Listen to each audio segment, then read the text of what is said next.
What's going on, brothers and sisters? We back again. My wife to my side, like always. Hi. So we here. We gonna talk a little bit about enemies. Mm-hmm. Love your enemies. What's the scripture talking about when they say love your enemies? Yes. Pretty much what we're gonna talk about. Mm-hmm. So let's see what the scriptures say about that. So we gonna go to Genesis chapter 22, verse 15 through 17 to start it off with. Verse 15 say, "And the angel of the Lord called unto Abraham out of heaven the second time." Verse 16, "And said, By myself have I sworn, saith the Lord, for because thou hast done this thing, and hast not withheld thy son, thine only son." Verse 17, "That in blessing I will bless thee, and in multiplying I will multiply thy seed as the stars of heaven, and as the sand which is upon the sea shore. And thy seed shall possess the gate of his enemies." Wait, say that again? And thy seed shall possess the gate of his enemies. That's right. So that was a prophecy pertaining to what Abraham and his seed will possess. Mm-hmm. When it's all said and done. Right. The gate of his enemies. The gate of his enemies is going to get possessed. Mm-hmm. It's the reason why we starting here. Y'all going to see when we get further into it. Yes. And from there, we're going to go to Genesis chapter 24, verse 60. It say, and they blessed Rebekah, and said unto her, Thou art our sister, be thou the mother of thousands, of millions. Yes. And let thy seed possess the gate of those which hate them. What? Say that again? And they blessed Rebekah, and said unto her, Thou art our sister. Be thou the mother of thousands. Yes. Of millions. And let thy seed possess the gate of those which hate them. That's right. The seed, your seed possess the gate of those that hate you. That hate you. So we have one possessing the enemy's gate, and now the ones that hate you gate. Yep. That's what we got there. And these are talking about true enemies here. Of the ones that hate us and possessing the gates of our true enemies. And there's a reason we started off like this. Y'all gonna see. That's right. And let's see if that changed in the New Testament. Yeah, let's see if it changed. Yes. That Now, was in the beginning. Right. We had to go to the beginning to show that we do have enemies. You know what I'm saying? We can't front and act like everybody just love us and everybody love the Most High and His Son. That's not true. We got enemies. Yes. So from there, we're going to go to Luke 1, chapter 1. Okay. Verse 69 through 71. Okay. Because we got to see what was on our ancestors' mind. We already heard what was spoken back then. Our enemies and those who hate us. And those who hate us. In both of those two chapters that we opened up with in the book of Genesis. So now we at Luke chapter 1, verse 69. It say, and have raised up an horn of salvation. Well, let me start at 68. Okay. It says, Blessed be the Lord God of Israel. Yes. For he hath visited and redeemed his people. His people. Verse 69, and have raised up an horn of salvation for us in the house of his servant David. What did the Most High do? And have raised up an horn of salvation. Yes. For us in the house of his servant David. That's right. Verse 70, as he spake by the mouth of his holy prophets, which have been since the world began. Yes. Verse 71, that we should be saved from our enemies and from the hand of all that hate us. Yes. So you see how that coincides with what we read? What was told in the beginning? Right. In the book of Genesis, the 22nd chapter. Was it the 22nd? The 22nd and 24th. Yeah. 24th. Okay. So it showed that we had enemies and we had the ones that hate us. And this is saying the same thing right here in Luke. Yeah. That our horn of salvation, which is Christ. Which is Christ. Mashiach. Right. will be raised up and deliver us from those who hate us and our enemies. It says that, verse 71, that we should be saved from our enemies. Yes. And from the hand of all that hate us. That's right. So that lines up with us possessing those who hated us. Oh, yeah. They're going to get possessed. Yes, and those are enemies. Right. And that's all prophecy. So we can't change the word. Nah, we can't change that. No, don't add to the Most High's Don't add to the word. Don't take away. This is the Most High word that's written, and we accept it. Yes. His true servants, his true children are going to accept every word that comes out of the scriptures. Yes. And we're not compromising for nobody. And that's just how it is. We got enemies that hate us. And guess what? We're going to possess them. It's written. Yes, it's written. So from there, we're going to go to Psalms 55, 12 through 14. Okay. It says, for it was not an enemy that reproached me. Uh-oh. Then I could have borne it. Yeah. Neither was it he that hated me that did magnify himself against me. Then I would have hid myself from him. Verse 13. But it was thou, a man, mine equal, my guide, and my acquaintance. Verse 14. We took sweet counsel together and walked unto the house of the Most High in company.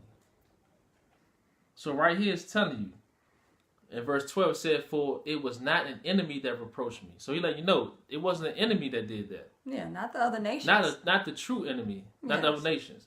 Then he said, then I could have borne it. Yeah. Then he said, neither was it he that hated me, that did magnify himself against me. The other nations hating you. Then I would have hid myself from him. But it was thou, a man, mine equal. Mine equal. My guide. And my acquaintance. We took sweet counsel together, verse 14, and walked unto the house of God in company. Oh, man. So he's right here letting you know, David, that if it was an enemy, he could take it, but it was his own people that did that to him. Man. His own. It was his own. His own people became his foes, his enemies. His own people became his enemy. And his foe's enemy. So we're going to see if there's a remedy for that. Right. Even though all that's going on, let's see what the instructions are pertaining to your own foes being of your own household. Exactly. How were we instructed to view one another? Is it to render evil for evil? Right. Eye for an eye? What is it? Let's see. We're getting ready to bring out some examples. Now we're about to find out what's really going on. Yes. We're going to go to Luke chapter 6, verse 27 through 36. Okay. All right. Verse 27 say, but I say unto you, which hear, love your enemies. What did they say? But I say unto you, which hear, love your enemies. Love your enemies. Do good to them which hate you. That's right. Do good to those who hate you. Verse 28. Bless them that curse you, and pray for them which despitefully use you. Verse 29. And unto him that smiteth thee on the one cheek, offer also the other. And him that taketh away thy cloak, forbid not to take thy coat also. And we're going to go into an example of that real fast. Yes, on what he's advising us to do. And see what that means. Because we don't want no one to draw unrighteous conclusions and just, say, oh, this is what this means. We're getting ready to use the scriptures and compare spiritual unto spiritual to let you know what this means to love your enemies. And who is he telling you to love and why? Right. And let's get some examples if anybody actually listened to Hamashiach, Christ. Exactly. So in Luke 6:29, it says, and unto him that smiteth thee on the one cheek, offer also the other, and him that taketh away thy cloak, forbid not to take thy coat also. We about to show an example of that right here. It's in Acts chapter 23, 1 through 9. Okay. It says, and Paul, earnestly beholding the council, said, men and brethren, I have lived in all good conscience before the Most High to this day. Now he said men and who? Men and brethren. Okay, men and brothers. So these are his own people. Mm-hmm. Okay. I have lived in all good conscience before the Most High unto this day. Okay. Verse 2. And the high priest Ananias commanded them that stood by him to smite him on the mouth. What? The high priest commanded him to do what? To smite him on the mouth. And we just heard what Christ just said about turn the other cheek. Yeah. So let's see if Paul listened. Verse 3. Then said Paul unto him, the Most High shall smite thee. No, he came and he tackled him to the ground. Then said Paul unto him, the Most High shall smite thee. So he didn't give him a left hook? He didn't give him a left hook. He said the Most High shall smite thee. The Most High shall smite. He gonna deal with you. Mm-hmm. He didn't retaliate. He said the retaliate. Lord gonna deal with you. Right. Thou whited wall. For sittest thou to judge me after the law? And commandest me to be smitten contrary to the law? There goes that hypocrisy. Hypocrites. Yes. Verse 4. And they that stood by said, revilest thou the Most High's high priest? Verse 5. Then said Paul, I knew not. It says I wish not, but it says I knew not, brethren, that he was the high priest. For it is written, thou shalt not speak evil of the ruler of thy people.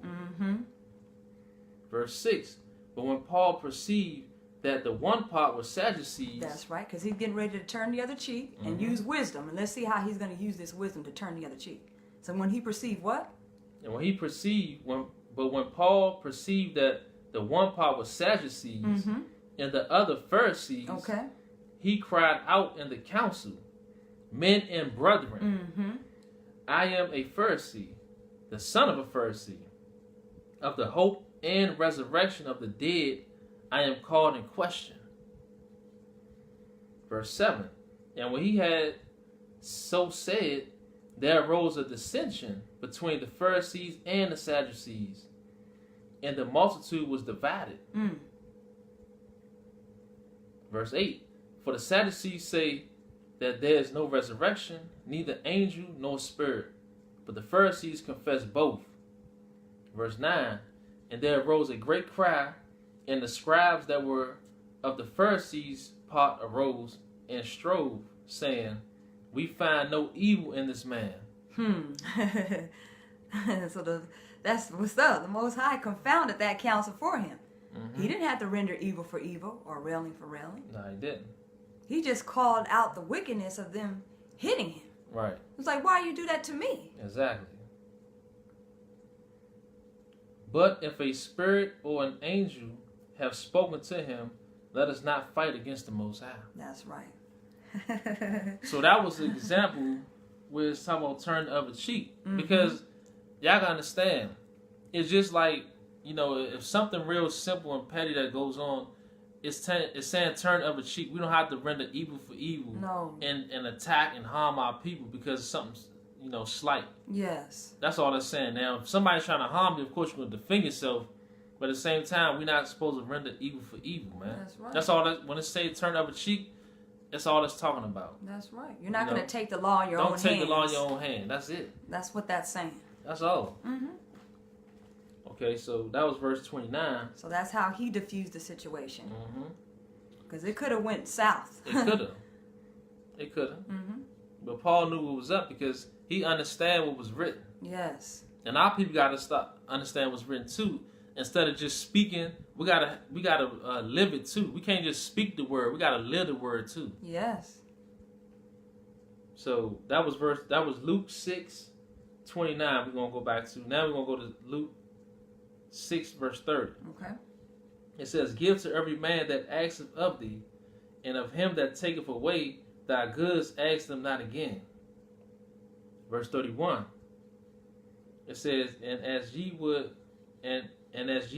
that men should do to you, do ye also to them likewise." That's right. Do unto others as you would have them to do unto you. Yeah. Same way. And my grandmother used to always say, "Do to others as you want them to do to you." That's right.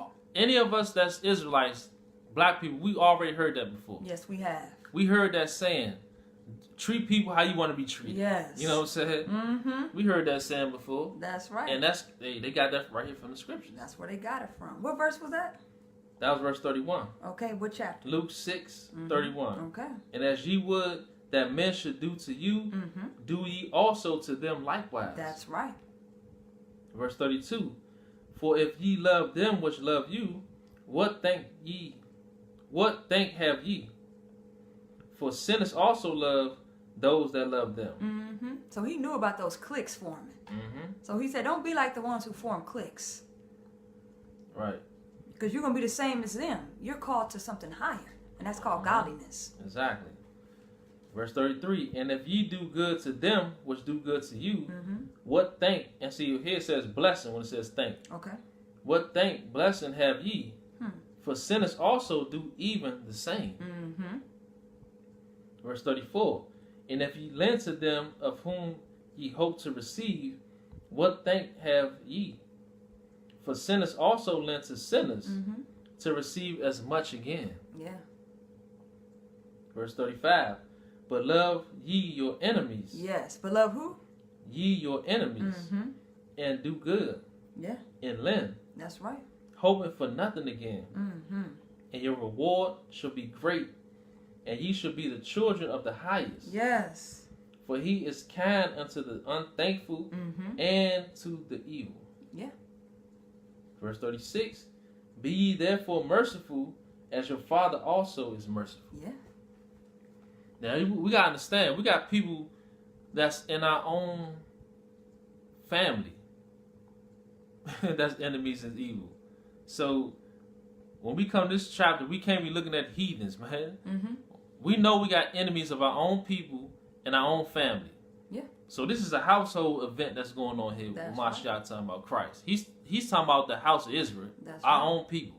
This is the enemies he's talking about. And we getting ready. We're going to show That's you right. that this was talking about. It's not talking about no heathens. And we're going to show through the scriptures Yes. that it's talking about Israelites that's enemies of each other and hate each other. It's not talking about no heathens. And we can show that so that we can understand how to be slow to anger when we're dealing with one another. Right. Instead of just quick to jump on each other, even when that person is wrong, and becoming one of your foes or your enemies of your own household. Right. So we're getting ready to see if what we're saying is true in regards to when he's saying love your enemies. Who are these enemies that he's talking about? Exactly. And let the word fill in the blanks. Exactly. And not leaning on our own understanding. Right. Okay, so from there we're going to go to Matthew chapter 10, Okay. verse 34 through 36. It says, think not that I am come to send peace on earth. And this is Mashiach Christ talking. That's Christ talking. Don't you think that I'm coming to bring what? Peace on earth. Okay. I came not to send peace, but a sword. Verse 35. For I am come to set a man at variance against his father, and the daughter against her mother, and the daughter-in-law against her mother-in-law. Verse 36. No, he said against, or did he say for? Against. Oh, against. Okay. Against. So that's division. Verse 36. And a man's foes shall be they of his own household. No, the heathens' households. And a man's foes shall be they of his own household. Oh, so now we can see why it says love your enemies. Because a man's foes that he had to love was going to be of his own household. And for those who don't know what a foe is, that's an enemy. Yeah, a foe is an enemy. Now let's see, can we find that somewhere else? Yes. Let's go get another witness. Let's get another witness to that. Yes. We're going to go to Micah chapter 7. Micah 7. And we're going to go to 1 through 10. Micah chapter 7, 1 through 10. It says, woe is me, for I am as when they have gathered the summer fruits, as the great gleanings of the vintage. There is no cluster to eat. My soul desired the first ripe fruit. Verse 2. The good man is purged out of the earth, and there is none upright among men. They all lie in wait for blood. They hunt every man his brother with a net. They hunt who? Every man his brother. His brother. With a net. Verse 3. That they may do evil with both hands earnestly. The prince asketh, and the judge asketh for a reward. And the great man, he uttereth his mischievous desire. So they wrap it up. Verse 4. The best of them is as a briar. The most upright is sharper than a thorn hedge. The day of thy watchman and thy visitation cometh. Now shall be their perplexity. Verse 5. Trust ye not in a friend. Put ye not confidence in a guide. Keep the doors of thy mouth from her that lieth in thy bosom. And that sounds familiar too, because we read that in Psalm 55. About it said, my own familiar friend. Own familiar friends. Yeah, that's why I said trust ye not the friend. Yeah, we read that. Yeah, in that Psalms. That took sweet counsel. We went into the house of the Lord together. So it says, trust ye not in the friend, put ye not confidence in the guide. Keep the doors of thy mouth from her that lieth in thy bosom. Verse 6. For the son dishonoreth the father. What? The daughter riseth up against her mother. Say it ain't so. The daughter-in-law against her mother-in-law. A man's enemies are the men of his own house. We just read that. We just read that. It says, a man's enemies are the men of his own house. His own house. His own house. See, we have to line up why he said love your enemies. Right. I think we need to say that one more time, because I don't think people heard that, so it can resonate in people's spirits. Because you have certain people say, I don't like this book because he's teaching you to love your enemies. Right. And you'll see why he's teaching them to love their enemies. Say that again. You got to know who your enemies. When he's saying that, who is that? Who is it talking about? And what did he say? A man's enemies. A man's enemies are the men of his own house. His own house, and that hurts more because that's your own family members. Yep. It say, verse 7. Therefore I will look unto the Lord. I will wait for the God of my salvation. Yes. My God will hear me. Verse 8. Rejoice not against me, O mine enemy. That's right. When I fall, I shall arise. When I sit in darkness, the Lord shall be a light unto me. Yes, he will. Verse 9. I will bear the indignation of the Lord, because I have sinned against him, until he plead my cause and execute judgment for me. Yes, see, he's expecting that the Most High to do that, because why? Vengeance is the Lord's. Vengeance is the Most High. The Most High. He gonna repay. Exactly. He will bring me forth to the light. Yes, he will. And I shall behold his righteousness. That's right. Verse 10. Then she that is mine enemy shall see it. Yeah. And shame shall cover her, which said unto me, Where is the Lord thy God? Mine eyes shall behold her. Now shall she be trodden down as the mire of the streets. That's right. And that's what's going to happen to the heathens. Because of them looking at us, puffing at us, saying, where's your God? Right. That's what they say. That's what they say, because they think we're defenseless and without help. But our help coming from the Lord, which is the Most High, that made heaven and earth. That's right. And he going to send his salvation, like we just read in Luke. He's going to deliver us from those who hate us, right? And our enemies. So that's all lining up. We just have to rightly divide the word of truth. We got to. Because if you don't line up the word of truth, then you're not going to get understanding what the scripture's talking about. And you will take one scripture and make it something that it's not. We got to go line upon line, precept upon precept. Yes. And we got to line it up and have all the prophets and apostles, are they all speaking the same thing? That's right, because they all were led of the Spirit.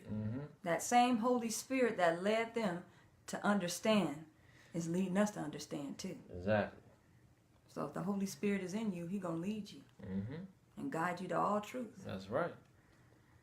So from there we're gonna stay right in Micah, and we're gonna go to chapter 2, and we're gonna go through verse 4 through 8. Yes.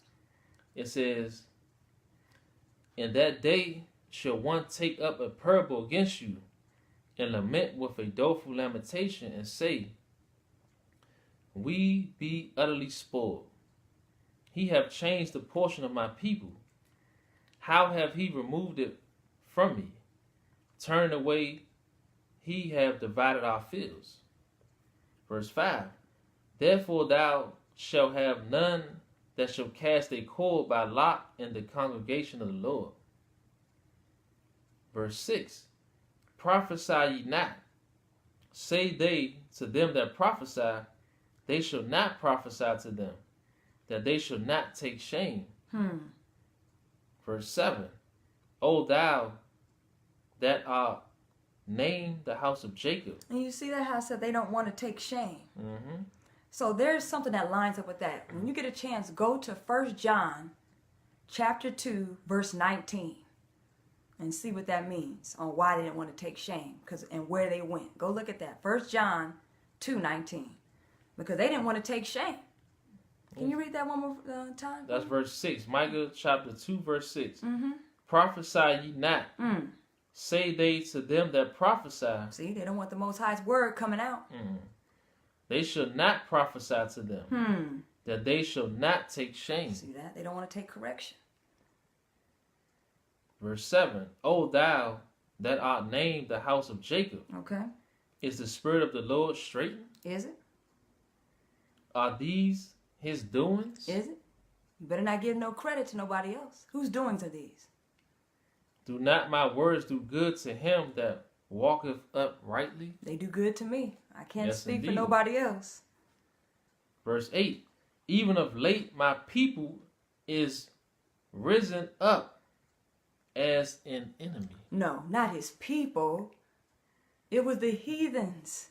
"Even of late my people is risen up as an enemy. As an enemy. Ye pull off the robe with the garment from them that pass by securely, as men averse from war." So they declaring war on their own people. And you're wondering why Christ had to come back and say, love your enemies. Yeah, that's wild. Verse 9, it says, let me see, hold up. Yeah. Verse 9 says, "The women of my people have ye cast out from their pleasant houses. From their children have ye taken away my glory forever." Verse 10, "Arise ye and depart, for this is not your rest, because it is polluted. It shall destroy you, even with a sore destruction." Yeah. Come out from amongst that. Arise. Get away from that. Don't trust in that.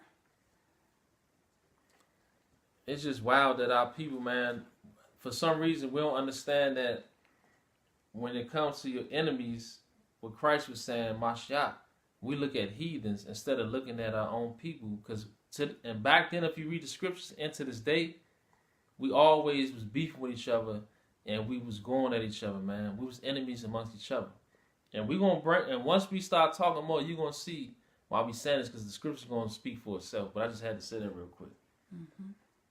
So from there, we'll go to Philippians chapter 3. Y'all gonna see what we about to how we gonna line this up, man, because it has to be shown. It gotta be shown. It has to, because teaching your children to love your enemies and just focus on other nations. Yeah, that's crazy. And don't even focus about the enemies in your own household is partial. Yeah, it is. Very partial. You can teach your children, Christ said love your enemies. That only pertains to heathens. But when he says love your enemies, what about the enemies of your own household? Oh, you just leave your children to believe, just retaliate or leave it up to what their own mind feels that it wants to do? Right. So pretty much leave them in the flesh when it comes to loving your enemies of your own household. But teach your children how to be spiritual when it comes to loving a heathen. That don't even make no sense. That's your enemy. That makes no sense at all. That's a false balance. False.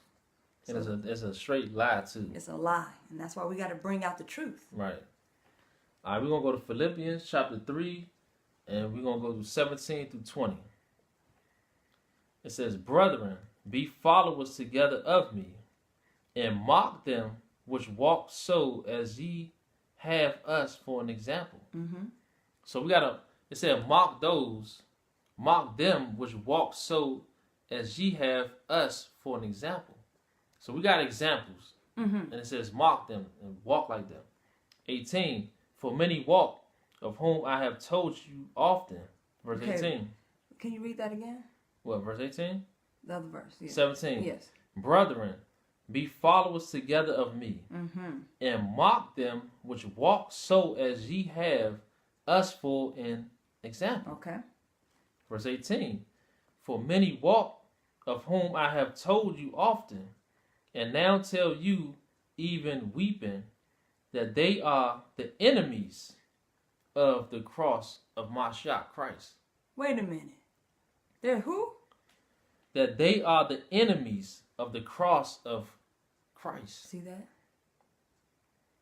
Verse 19. Whose end is destruction, whose God is their belly, and whose glory is in their shame. That's right. Who mind earthly things. That's what they do. They mind earthly things.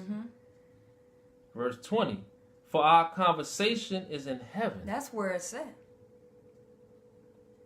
From whence also we look for the Savior, the Lord, Yahawashi Mashiach, which is written Jesus Christ. That's right. So you got people who's actually looking for his coming.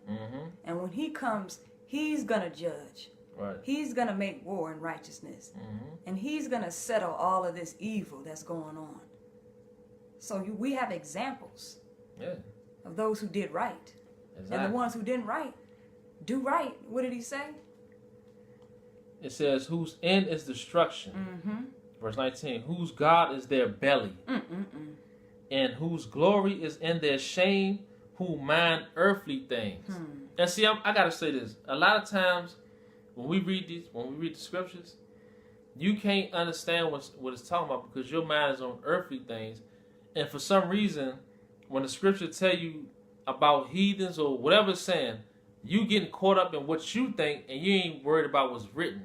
So you let your feelings get involved with the Most High Word. You can't do that. No, you can't. When what's written, if we believe from Genesis to Revelation, we have to speak it how it's written. Yes. And we can't spare or cut no corners for nobody. No. Because it's not our word, it's the Most High Word. That's right. If the Most High say the heathens got a cup they're gonna drink, they're gonna drink it. If the Most High say don't do this, don't do that, we gotta bring it out and say that's what the Most High say.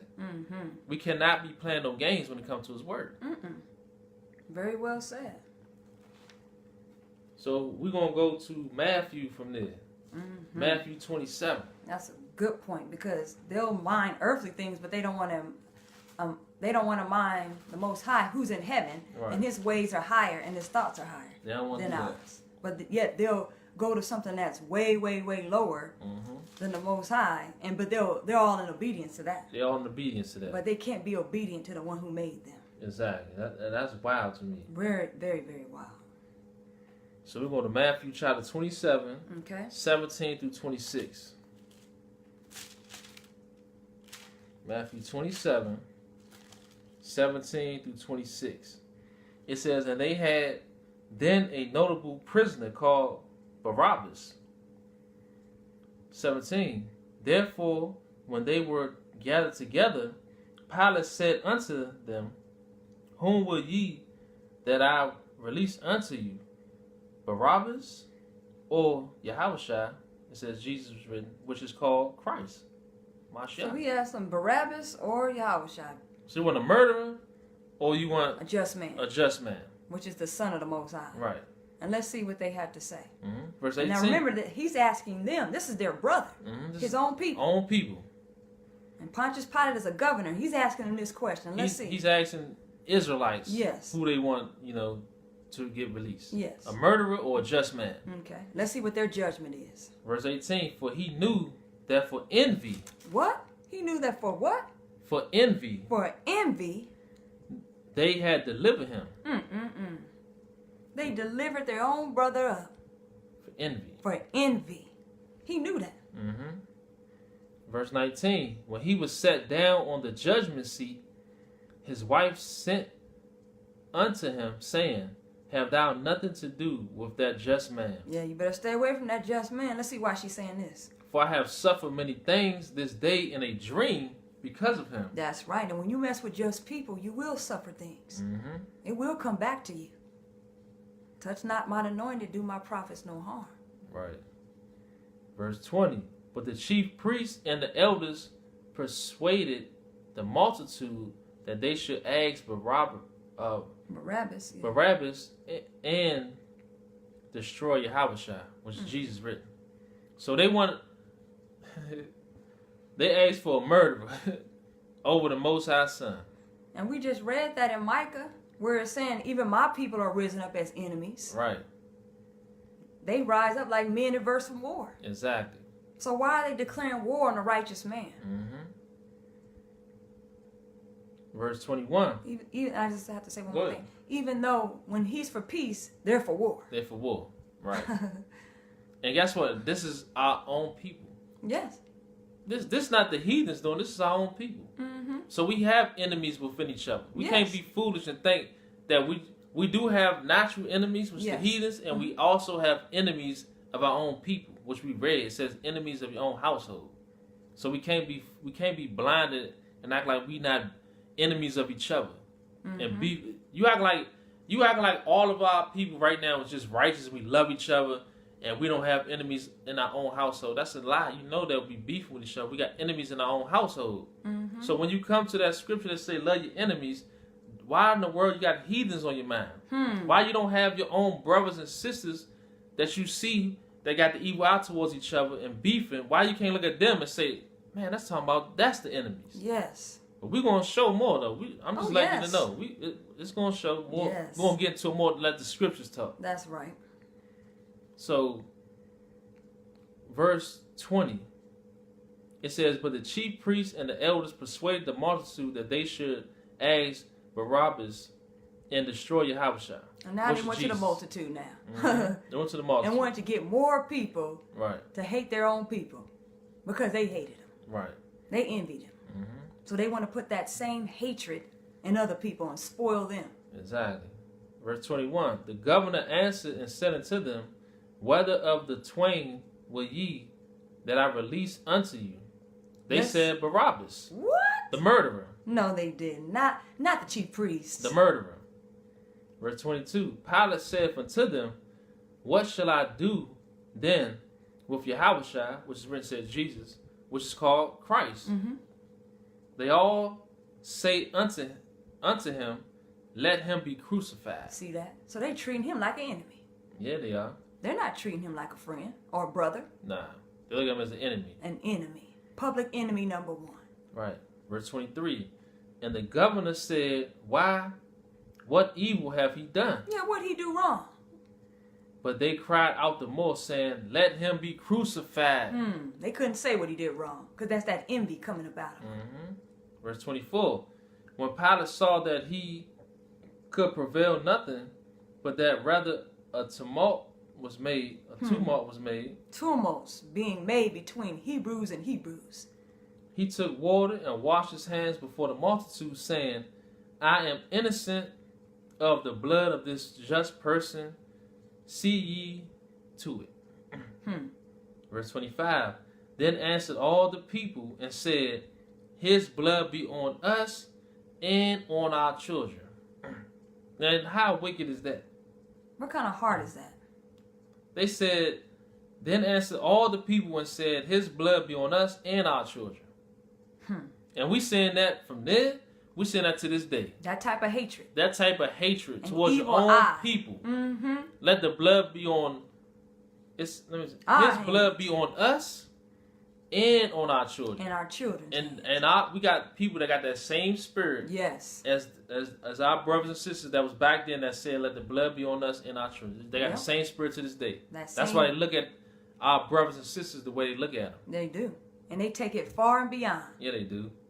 Verse 26. Then released he Barabbas unto them, and when he had scourged Yahawashi, which written Jesus, he delivered him to be crucified.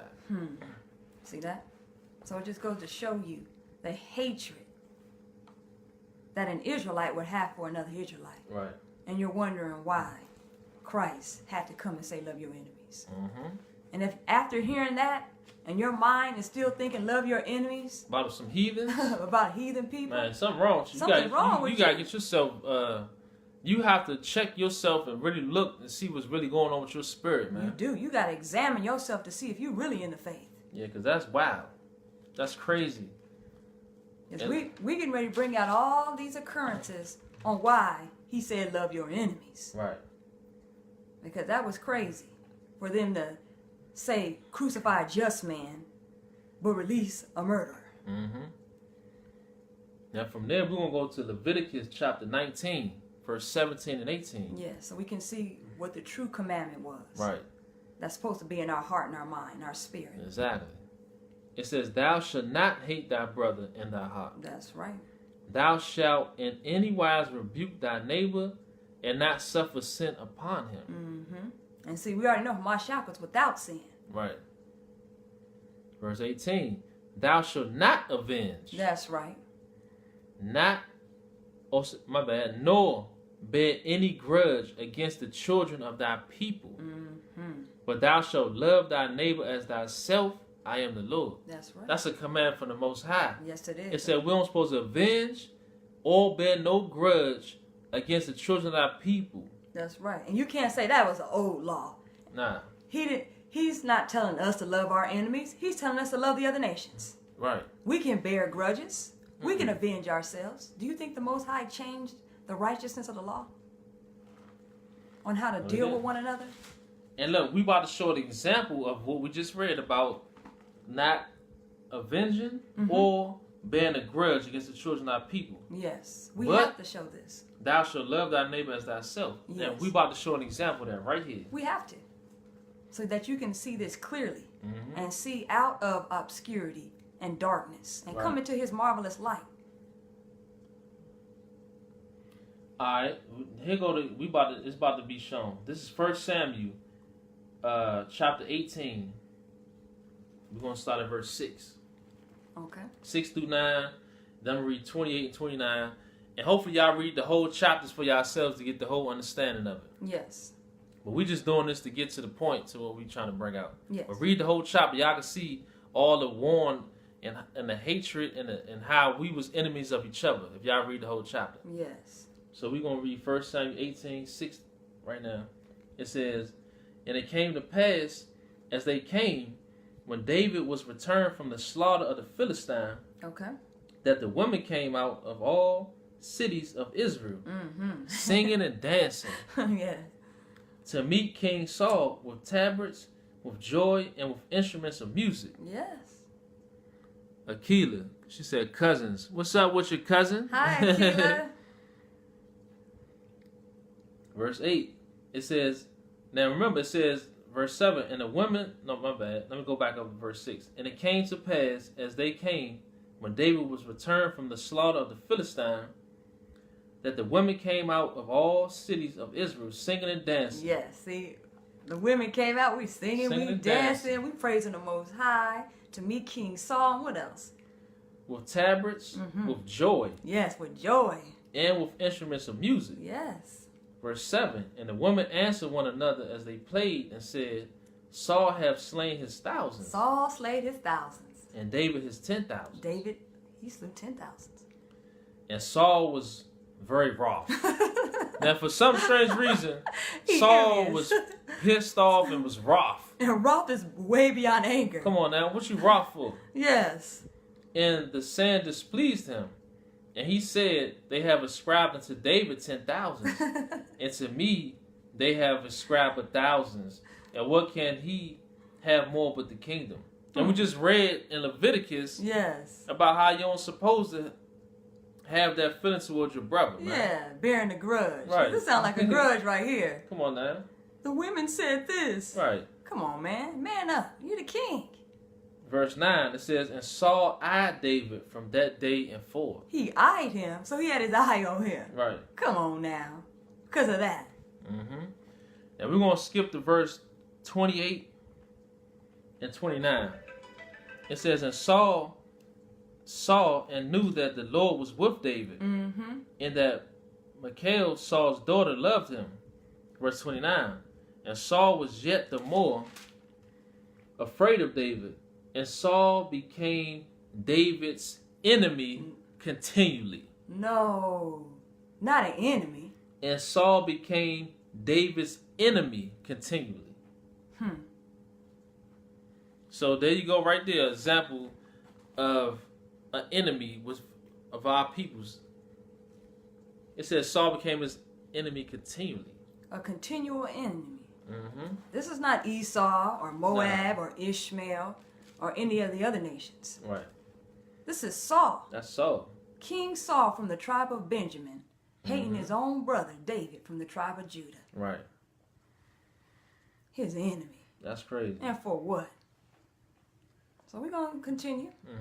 See what else. We're going to go this 1 Samuel. We stand in 1 Samuel chapter 19 now. Okay. Verse 1 through 11. And then we're going to read 15 and 17. Like we say, read the whole chapter though. We just get to the point. So verse 1 say, and Saul spake to Jonathan his son, and to all his servants, that they should kill David. Oh man. Verse 2, But Jonathan, Saul's son, delighted much in David. And Jonathan told David, saying, Saul my father seeketh to kill thee. Now therefore I pray thee, take heed to thyself until the morning, and abide in a secret place, and hide thyself. Verse 3, And I will go out and stand beside my father in the field where thou art, and I will commune with my father of thee, and what I see, that I will tell thee. Verse 4, And Jonathan spake good of David unto Saul his father. Yes, because he saw righteousness in David. And said unto him, Let not the king sin against his servant. That's right. Against David. Yes. Because he have not sinned against thee. That's right. And because his works have been to thee, to thee were very good. Verse 5, For he did put his life in his hand, and slew the Philistine, and the Lord wrought a great salvation for all Israel. So he was showing them all ways on, come on, Dad. Don't bear no grudge against him. Right. Why would you render evil for good and good for evil? Don't flip that. So let's see what how he gonna react.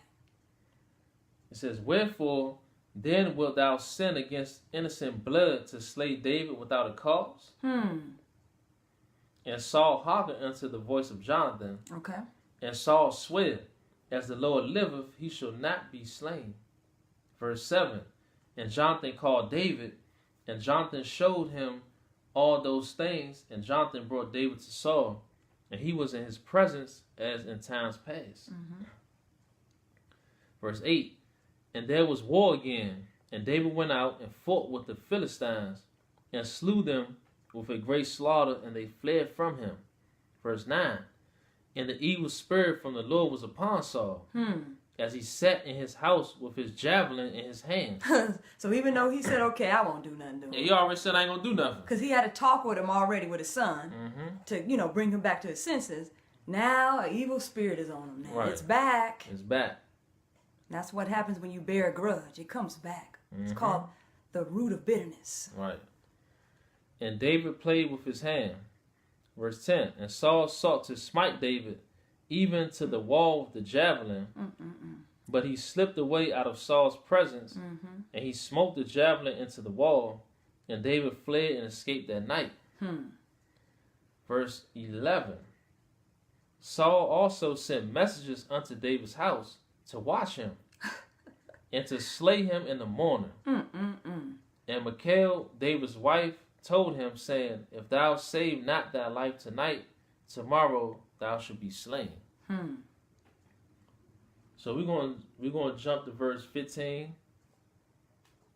It says, And Saul sent the messengers again to see David, saying, Bring him up to me in the bed, that I may slay him. So Saul trying to slay David for what? That's enemies amongst your own people. Mm-hmm. And pressing them out. And pressing them out. For sending what? people to his house. Mm-hmm. Just all types of stuff. Watching him, watching his every moves. Don't you know that's going on today? Exactly. Same thing that we read now going on today within black on black, what they call black on black crime. Mm-hmm. Same thing. Children of Israel, wherever we at scattered, we enemies towards each other, man. Yes. And that's what we saying right here too. Mm-hmm. And I'm going to skip to verse 17. It says, and Saul said unto Michal, why hast thou deceived me so, and sent away mine enemy? No, Saul didn't say that. And Saul said unto Michal, why hast thou deceived me so, and sent away mine enemy? He's counting his brother as an enemy right here. And wanted to even get his daughter involved to help put a just man to death. Without cause. Right. That he is escaped. And Michal answered Saul, he said unto me, let me go. Why shall I kill thee? So we're just bringing out examples to show that we had enemies within our own people, man, in our own household, like it was already prophesied. Mm-hmm. So we're going to go to 1 Samuel chapter 24. Yes, and 2, again, when you read this, see the conclusion of what transpired on how yes, on did David retaliate back? Mm-hmm. What did he do when these circumstances came? Right. Make sure you read that. Make sure you read it so you can see, but we just want to highlight certain scriptures so that you can understand what's going on as far as people saying that their own brother's their enemy and won't let up and bear a grudge. Yeah. And get violent too. And wrath. And what this is about to explain, we're going to go from there, we're going to go to 1 Samuel chapter 24. Okay. 4 through 19. All right. It says, and the men of David said unto him, behold, the day of which the Lord said unto thee, behold, I will deliver thine enemy into thine hand, that thou mayest do to him as it shall seem good unto thee. Then David arose and cut off the skirt of Saul's robe privily. Yes. Verse 5, and it came to pass afterward that David's heart smote him because he had cut off Saul's skirt. Verse 6, and he said unto his men, the Lord forbid that I should do this thing unto my master. Yeah, you see that what he said? What did you see what David said? He didn't do what it said back in Micah, where it says those who walk by securely, they snatch the robe off. They arise up like an enemy, that men that are averse from war. So let's see how David handled this. So he cut that off, his skirt, and then he's like, oh no, I can't do this. Right. Because he didn't retaliate. He understood. Yeah, he didn't render evil for evil. But let's see how he handled it. Let's see how he loved his enemies. Verse 6, and he said unto his men, the Lord forbid that I should do this thing unto my master. Yes. The Lord's anointed. And notice he said my master. He's talking about his own brother in leadership. Right. Because he's a servant in the kingdom of Israel. So that you won't have that slave mentality, oh, my master and my servant. No, I ain't got nothing to do with what you see on Roots and all that wild stuff. No, not the TV depiction. It's one being in leadership and one serving in the kingdom. Man, that's all. That's all. It said the Lord's anointed to stretch forth my hand against him, seeing he is the anointed of the Lord. Yes. Verse 7. Because David understood when the Most High anoints somebody, that's what he do. And then the Most High, whoever he anoints, you know not to touch that man unless the Most High give you command of whatever you're supposed to do. And David understood that. Yes, he did. So you'll see why I said that. Watch, it's going to explain. Okay. Verse 7. So David stayed his servants with these words and suffered them not to rise against Saul. But Saul rose up out of the cave and went on his way. Verse 8. David also arose afterward and went out of the cave and cried after Saul, saying, my lord the king. And when Saul looked behind him, David stooped with his face to the earth and bowed himself. See that? Humility. Stooped and bowed, even though this man been attacking him, following him, trying to kill him, setting him up, hated him, all this, counted him as an enemy. He still, it says, David also arose afterward and went out of the cave and cried after Saul, saying, my lord, the king. And when Saul looked behind him, David stooped with his face to the earth and bowed himself. See that? Still saluted him as a king. Verse 9. And David said to Saul, Wherefore hearest thou men's words, saying, Behold, David seeketh thy hurt. Verse 10. Behold, this day thine eyes have seen how the Lord had delivered thee today into my hand in the cave. And some bade me kill thee, but mine eye spared thee. See that? He says even some people were in his ear saying, "Oh, get back at him. See what he did to you? You go back and retaliate."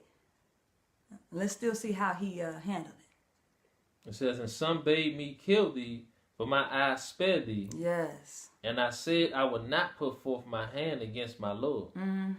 For he is the Lord's anointed. He's the Lord's anointed. His brother's keeper. You got to be your brother's keeper. You don't be like that wicked one, Cain, who slew his brother. Nah. Okay. Verse 11. Moreover, my father, see the skirt of thy robe in my hand, for in that I cut off the skirt of thy robe, and killed thee not. Know thou and see that there is neither evil nor transgression in my hand. Yes. And I have not sinned against thee, yet thou huntest my soul to take it. So I ain't sinned against you. I ain't trying to come against you. I could have killed you, but you still hunt my soul to take it, though. You still count me as an enemy. You still look at me as somebody that you just hate and want to just try to take me off the map. Yeah, because it's one thing to admonish him as a brother, but to admonish him as an enemy without a cause, that was no cause. Nah, it wasn't. So we're going to jump to verse 15 and 17 to get to the point. Yes. It says, verse 15, the Lord therefore be judge, and judge between me and thee, and see and plead my cause, and deliver me out of thine hand. Yes. And we're going to jump to verse 17. No, I read 16 and 17. Okay. 16 says, and it came to pass, when David had made an end of speaking these words unto Saul, that Saul said, is this thy voice, my son David? And Saul lifted up his voice and wept. Verse 17, and he said to David, thou art more righteous than I. Yes. For thou hast rewarded me good, whereas I have rewarded thee evil. And we read what Mashak said, do good to those that hate you. That hate you. And despitefully misuse you. Right. And right here we see an example. It says, verse 17, and he said to David, thou art more righteous than I, for thou hast rewarded me good, whereas I have rewarded thee evil. See that? So he was despitefully misusing him. He had a despiteful mind toward David. Yep. But he had to come to the conclusion, wait a minute. So what chapter is that? That's 1 Samuel chapter 24. Are we done with that one? Yep. Okay, because I want to say, see, 1 Samuel chapter 24 is a beautiful picture of showing you what it means to love your enemies. So if you ever get confused or don't know how to rightly divide the word of truth, or you may have, it's like, I may not understand, what does he mean by love your enemies?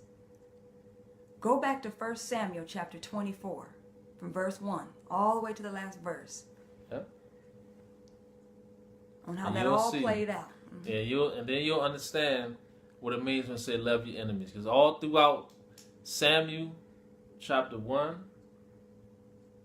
not chapter 1, 1 Samuel, 2 Samuel, it's letting you know the history of the story of what's going on.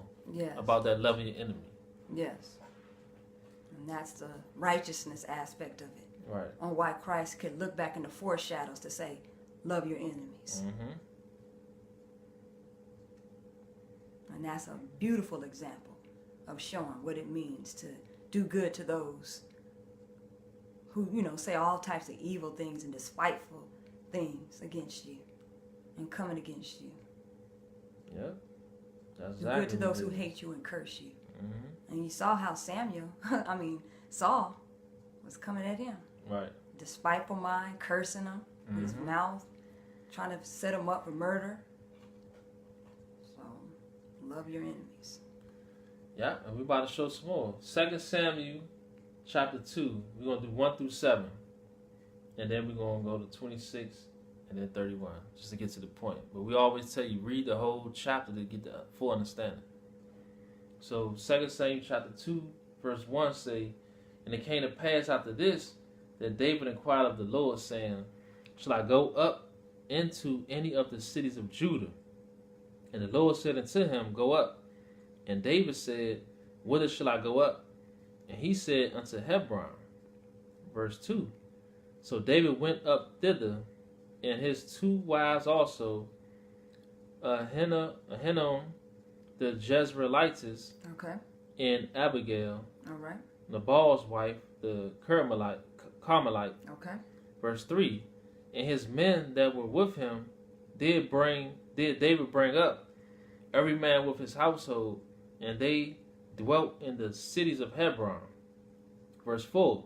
And the men of Judah came, and there they anointed David king over the house of Judah.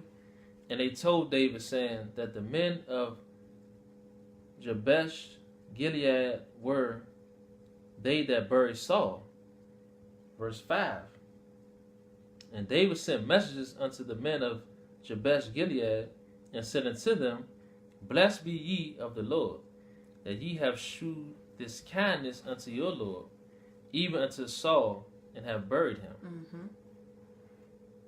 And he's still looking at him like, hey, he kind, and blessing those who were kind to him. And what else? Right, because when it says about doing good to enemies, we're going to go back and read what it said. But far as how it said treat your enemies, this is an example to show that. Because even though Saul tried to kill David and looked at him as an enemy and did all that, this is what happened. Verse 5, it said, and David sent messages unto the men of Jabesh Gilead, and said unto them, blessed be ye of the Lord, that ye have shewed this kindness unto your Lord. Yes. Even unto Saul. Even to Saul.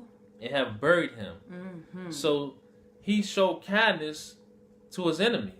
Because he counted David as an enemy, and look how King David still looked at him and treated him. Yeah.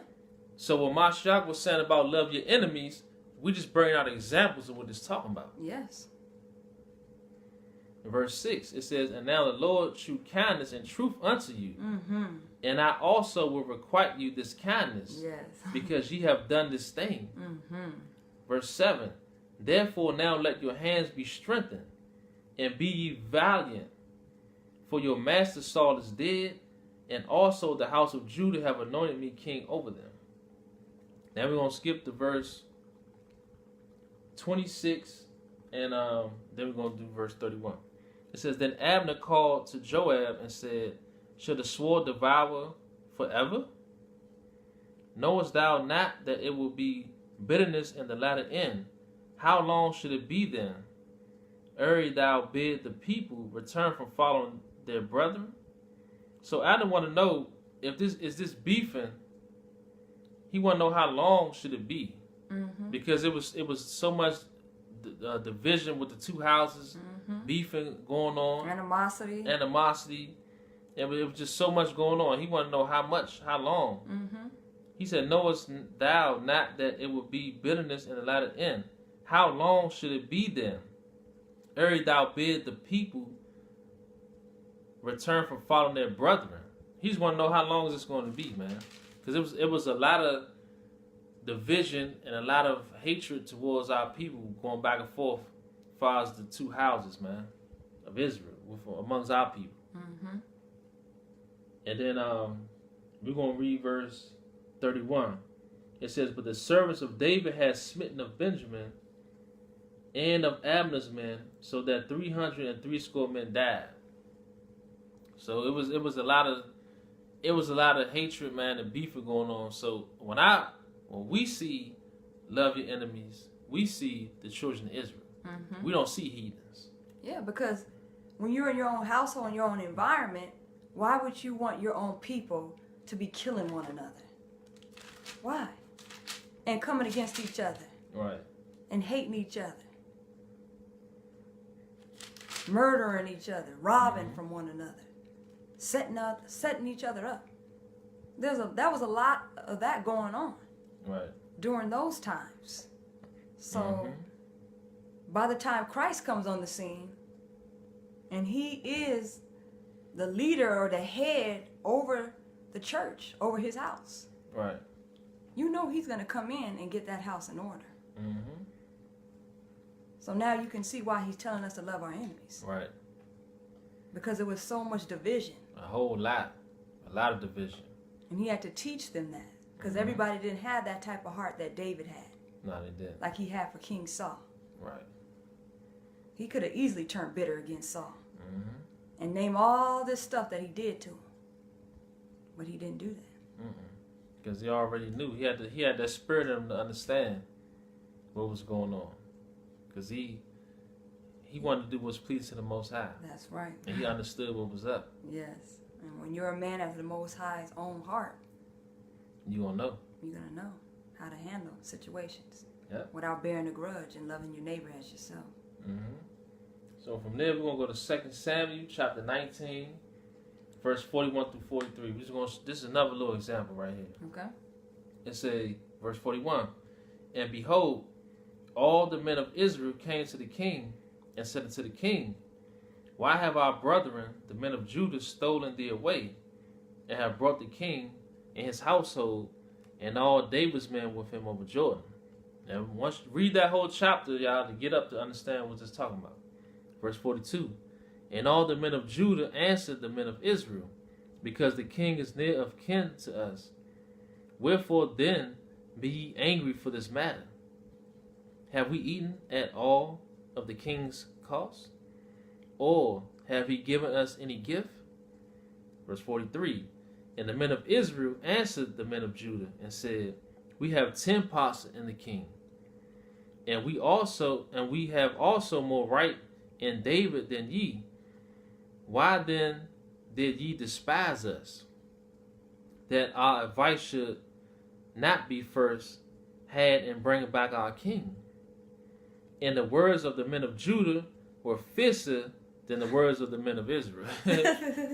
So they was always, Israel and Judah was always going at it. And it said the words were more fiercer. More fiercer. So they were biting and devouring each other with words. Yeah, they was. So imagine lions attacking lions. Man. Yeah, that's what more that fiercer. Was. More fiercer. It said fierce words. Man. And from there. And we ain't talking about the enemy where it's talking about, you know, a fierce countenance, like it says in the book of Deuteronomy, chapter 28. Where it says when he has these curses put upon you, and then it said, you know, where he would come with a fierce countenance and wouldn't show favor to the old and young. We ain't talking about that adversary.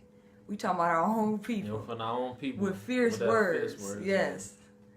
That's something that been going on back then, and we still see it going on now. Yes, nothing changed when it comes to how we are as a people, as far as when it comes to that enemy and that division.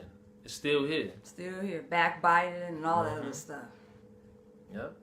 So from there, we're going to go to 1 Maccabees chapter 7, verse 19 through 25. And 19 say, after this removed Bacchides from Jerusalem and pitched his tents in Bezeth, where he sent and took many of the men that had forsaken him, and certain of the people also. And when he had slain them, he cast them into the great pit.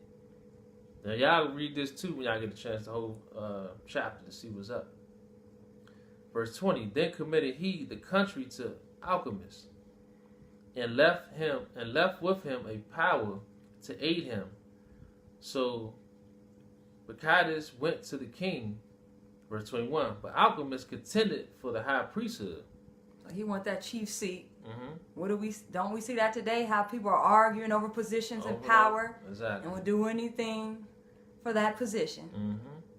Okay. But this was actually, he knew he was from Aaron's line. He's not like what's going on today with our people faking like they know where they from and trying to get a position that they don't even know what's theirs. Yeah, ranking themselves. Trying to rank themselves. Talking about they generals and all that. Yeah, that's all false and vainglory. But this is someone who was actually born from Aaron's line. Exactly. It says, but alchemists Verse 21, contended for the high priesthood. Okay. Verse 22, and unto him resorted all such as troubled the people, who, after they had gotten the land of Judah into their power, did much hurt in Israel. So that's who flowed to him. People who were doing hurt and damage to their neighbors. Being injurious. Verse 23, now when Judas saw all the mischief that Alchemist and his company had done among the Israelites. What did Judas see? When Judas saw all the mischief that Alchemist and his company had done among the Israelites. Mischief amongst all that company that he had flowing to him as a priest. Even above the heathen. What? No. Not above the heathen. Even above the heathen. So you got this brother that's doing something worse above the heathen. Verse 24. He went out into all the coasts of Judea round about and took vengeance of them that had revolted from him. So that they durst no more go forth into the country. Verse 25. On the other side, when Alchemist saw that Judas and his company had gotten the upper hand and knew that he was not able to abide their force, he went again to the king and said all the worst of them that he could. See, that's what they did to Mashiach Christ. When he saw he couldn't do nothing, they went to Pontius Pilate. Right. So now Alchemists are doing the same thing. Same wicked thing. Same old wicked thing. There's nothing new under the sun when it comes to our enemies that are of our own household. And that's if you don't think that's enemy of your own household, I don't know what to tell you. It's gonna take some love in order to restrain yourself. And you gotta have the love of the Most High in you in order to deal with a lot of things. So I'm telling you, that was a lot that David put up with. It was. A lot of our ancestors, prophets, apostles, Mashiach, man, they went through a lot, man, with our wicked ancestors, man, that was enemies towards each other. Even David had a son attacking him, rose up to attack him. So, a man's foes is of his own household. And I'm going to keep saying it again. If you don't know what it means to love your enemies after we bring this out, then you're going to have to go out and pray to the Most High and tell him, please, help me, cleanse me, give me a new heart, so that you can examine yourself to be up in this faith. Because the faith that we hear comes from the Most High. Not we're just believing in lies. Nah, we don't believe in no lies over here. We read what's written. And we believe in all the words that's written. And we don't try to come up with our own interpretation of it. What's written is what's written. And that's just how it is.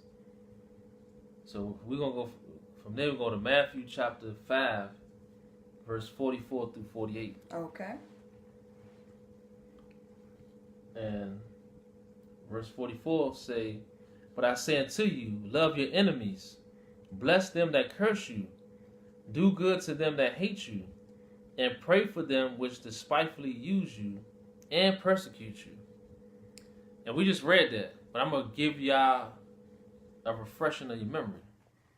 It says, but I say unto you, love your enemies, bless them that curse you, do good to them that hate you, and pray for them which despitefully use you and persecute you. We just read that. We're going to go back, 1 Samuel chapter 24:17. It says, and he said to David, thou art more righteous than I, for thou hast rewarded me good, whereas I have rewarded thee evil. So that's why Mashiach said, but I say unto you, love your enemies, bless them that curse you, do good to them that hate you, and pray for them which despitefully use you and persecute you. And we seen that example when it came to David and Saul, right here. So we had to bring that up to just let y'all know that was an example right there. Yes. So we're going to go to verse 45. That ye may be the children of your Father which is in heaven. That's right. For he maketh his sun to rise on the evil and on the good. That's right. And sendeth rain on the just and on the unjust. That's right. And didn't Saul say, oh, you're more righteous than I was? That's what he said. In that case, he called himself unjust. And in that case, he called David just. Right. Because he knew. Because he knew what was going on. Yeah, he did. The Most High knows what's going on under the sun. Mm-hmm. Verse 46. For if ye love them which love you, what reward have ye? See that? Do not even the publicans the same? Yeah. Verse 47. And if ye salute your brethren only, what do ye more than others? That's right. Do not even the publicans so? Verse 48. But be ye therefore perfect, even as your Father which is in heaven is perfect. That's right. And we saw that Saul didn't count David for no brother. No, he didn't. That's why the scriptures say if you hate your brother, you can talk about you love the Most High, you love God, all you want. All you want. But how could you say you love the Most High, whom you not seen? You haven't seen. But right. you hate your brother. Who you seen. Who you seen. Right. Who That's, you seen. you just straight lying. Let me just put it like that. You're Yes. a liar. If you hate your brother who you seen, and you haven't seen the Most High and say you love him, you're just not telling the truth. You're lying. That's right. Because you have brothers admonishing people. Because you have people, they say, this is my brother, and you treat them good. But then over there, you form a clique and make enemies out of them. We've seen that done. People know that happens in the streets. That happens out there in the world.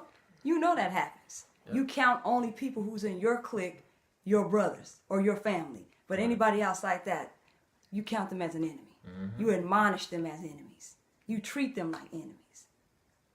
So Christ had to speak these words to us. Right. So our hearts could be purified and our minds could be renewed to have that mind of Christ, have that mind that was in Christ. Right. And the examples we showing is about enemies, and the enemies was our own people who was going at war with each other. Yes. And why to love your enemies and who these enemies are. And we're going to go there. We're going to go to Luke 23, chapter 23, verse 34. Yes. It say, then said Yahawashi, which is written Jesus, Father, forgive them, for they know not what they do. And they parted his raiment and cast lots. So Mashiach was letting you know the enemies, our brethren that try to, came against me to put me to death, forgive them because they don't even know what they do. They don't know what they do.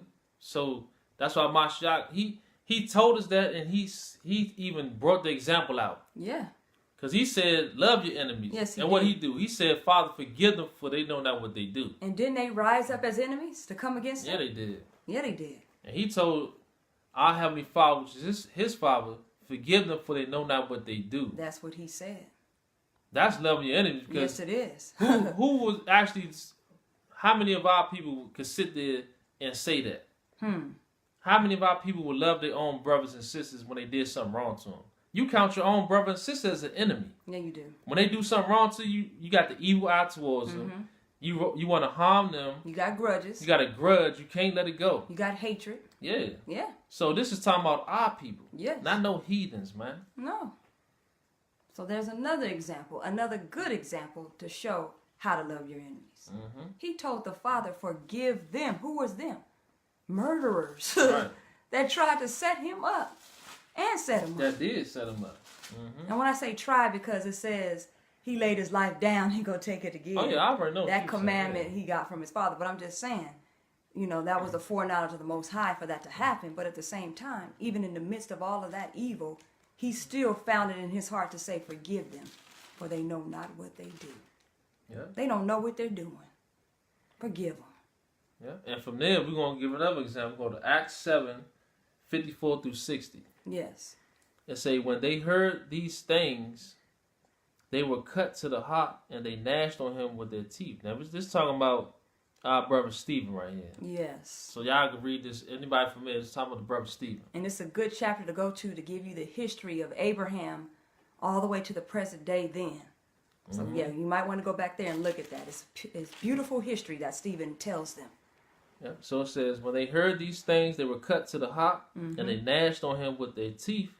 Verse 55. But he, being full of the Holy Spirit. What was he full of? The Holy Spirit. So he wasn't full of hate, was he? He was full of the Holy Spirit. Okay, then what? Looked up steadfastly into heaven. Okay. And saw the glory of God.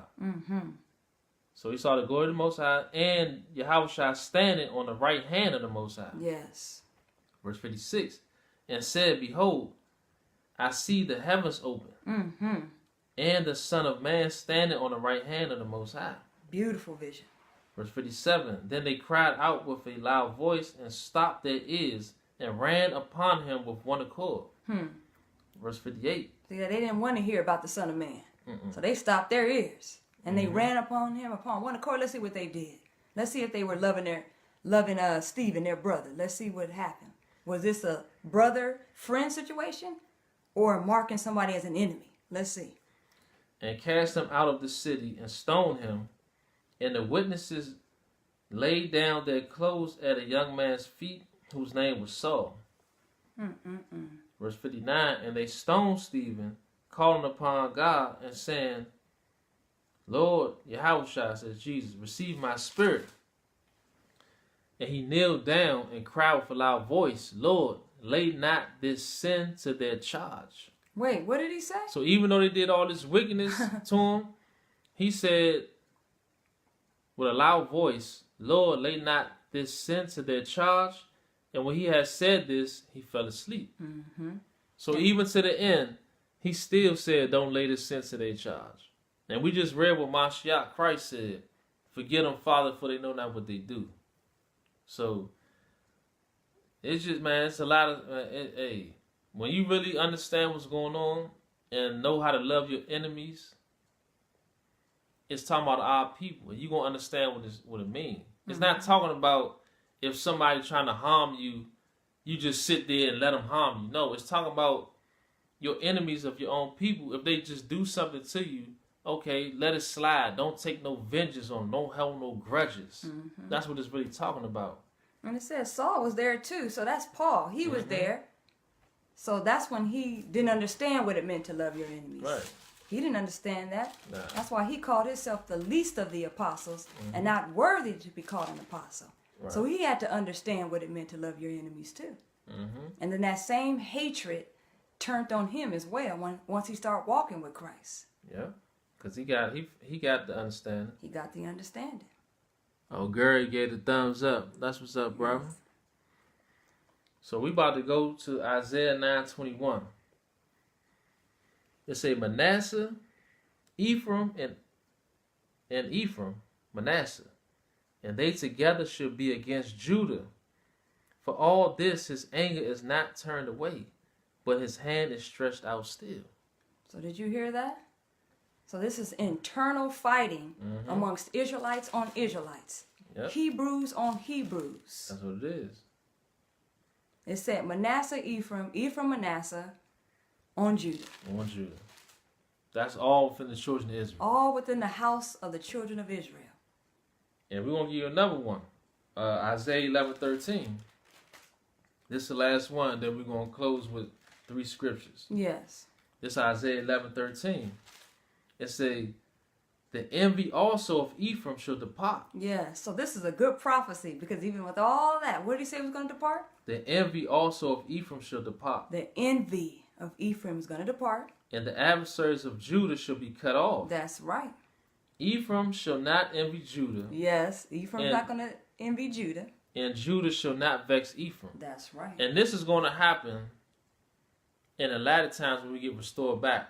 That envy and that vexing from Ephraim and Judah, which is the children of Israel, which is all black. Because anywhere you go, you see our people got that envy and we vexing each other. We talking about the children of Israel, black people, man, scattered throughout the 4 corners of the earth. That's going to get taken away once the Most High send his son back to restore us back. That's right. So all that beefing going on is going to get taken away. That's right. Because the Lion from the tribe of Judah, which is our deliverer, is coming back to do what? To turn iniquity away from Jacob. Right. So that's why Mashiach Christ was saying about loving your enemies. Because we got enemies amongst each other. And he wants us to love each other and not, take vengeance, because it was written. He get all what Mashiach Christ is getting is from his Father. Yes. And it was already written. Don't hold no grudge against your brother or your sister, and don't take vengeance on them. That's right. You know what I'm saying? So that's what it is about loving your enemies. Yes. And we showed examples about David, Saul, and how the house split and far as how we was beefing back and forth with each other. Yes, and we also showed how Christ, how he was in the midst, and how Stephen, an apostle or a disciple. Stephen too. Yeah, and disciple. Christ. Yeah. And look how they said, let the blood be on us and our children, to put a just man to death and let a murderer go. That's crazy. But see, but in the midst of all that, they exercise that royal law, which is love your enemies. And that royal law, love your enemies, is a commandment for Hebrews loving their enemies that are of their own household. Yep. So we also showed that a man's enemies would be of their own household. Right. A man's foes. So hopefully y'all got some understanding about love your enemies. Yes. You know, and if anybody got, anything to say about that and saying that's not what it's talking about, we'll be happy to watch our video.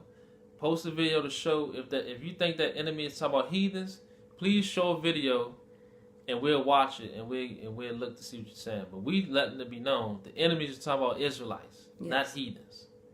And with that, we're gonna close with these 3 chapters. Yes. We're gonna go to John chapter 13, verse 34 and 35. It said, a new commandment I give unto you, that ye love one another. Yes. As I have loved you, that ye also love one another. That's right. Verse 35. By this shall all men know that ye are my disciples, if ye have love one to another. So if you know, if you call yourself a disciple, everyone would know because you love each other, man. That's right. And you're going to show that love.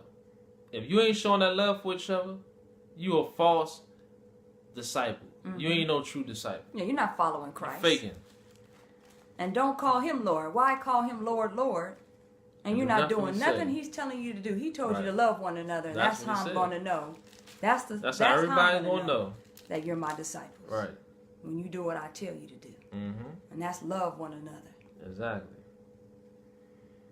So from there, we're going to go to 1 Corinthians chapter 4, verse 9 through 14. It say, for I think that God have set forth us, the apostles, last, as they were appointed to death. For we are made a spectacle unto the world, and to angels, and to men. That's right. They are made a spectacle, because when people read this book, it's like, what? I wouldn't do that. What kind of people is this? What kind of book is that? What kind of God would teach you to love your enemies of your own household? Man, they're just saying stuff that they don't know they even talking about. Saying stuff that they don't know.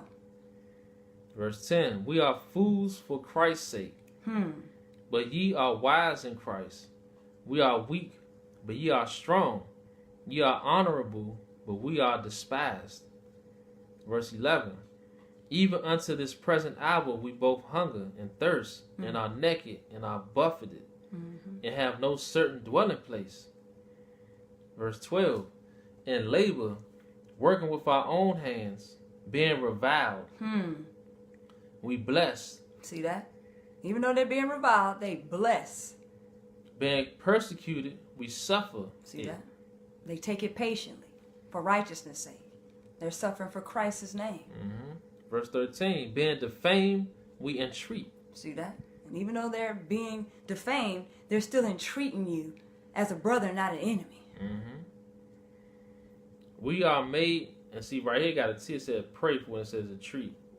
It says, we are made as the filth of the world, and are the offscoring, and are the offscoring of all things unto this day. Now, what did he say about the apostles that in certain people's eyes, they would look like they were made what?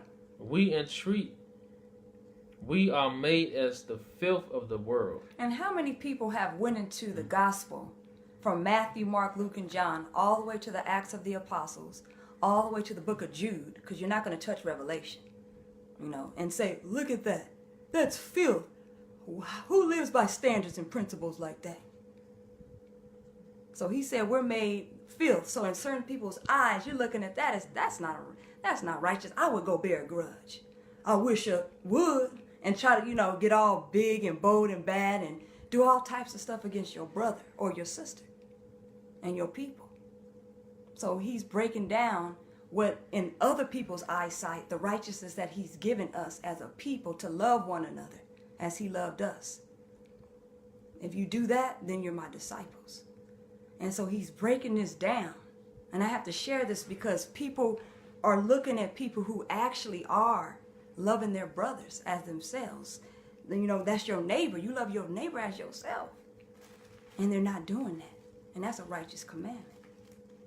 So even though we're being made a spectacle, the apostles, the disciples, the Mashiachim, the ones who follow Christ, we still, hey, we're going to take this patiently. We're not going to be out there being buffeted for our faults and then taking it patiently. But we're going to have the faith and patience of the saints. So read that part again where it says we're made. Because that just, when I just had to say that because when he said that, when Paul said that, it inspired me to speak because I actually see what he's saying. What did he say that the apostles was made again? That's verse 1 Corinthians 4:13 says, being defamed, we entreat, we are made as the filth of the world, and are the offscoring of all things unto this day. Verse 14, I write not these things to shame you, but as my beloved sons I warn you. That's right. So he just letting you know, it's not to shame you, but it's just a warning to let you know what's going on. Yes. That's all this is all about. So, and that's what we supposed to do too, to warn, not to shame, but just to warn you what's going on. If you're in falsehood and you don't understand stuff, to warn you. Yeah. And one thing is crazy to believe that heathens, when it says love your enemies, it's crazy to believe it's talking about heathens. When you have your own people that's enemies. All over the world. All over. Coming against one another.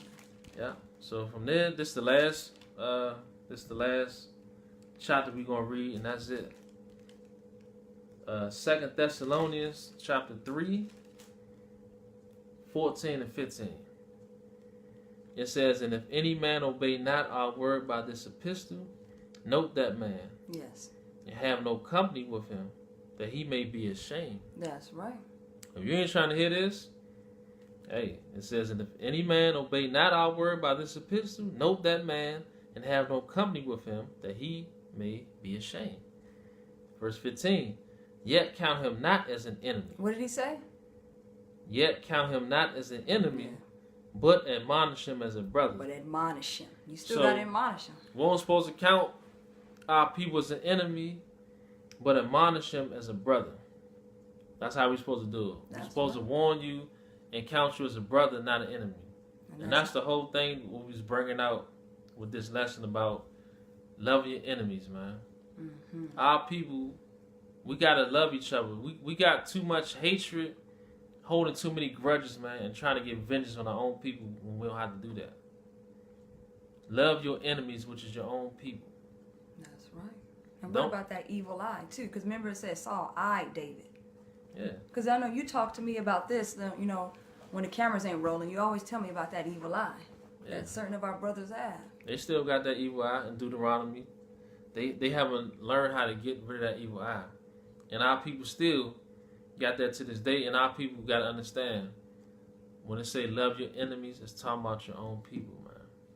And that's what we wanted to bring out. And hopefully y'all got something out of that.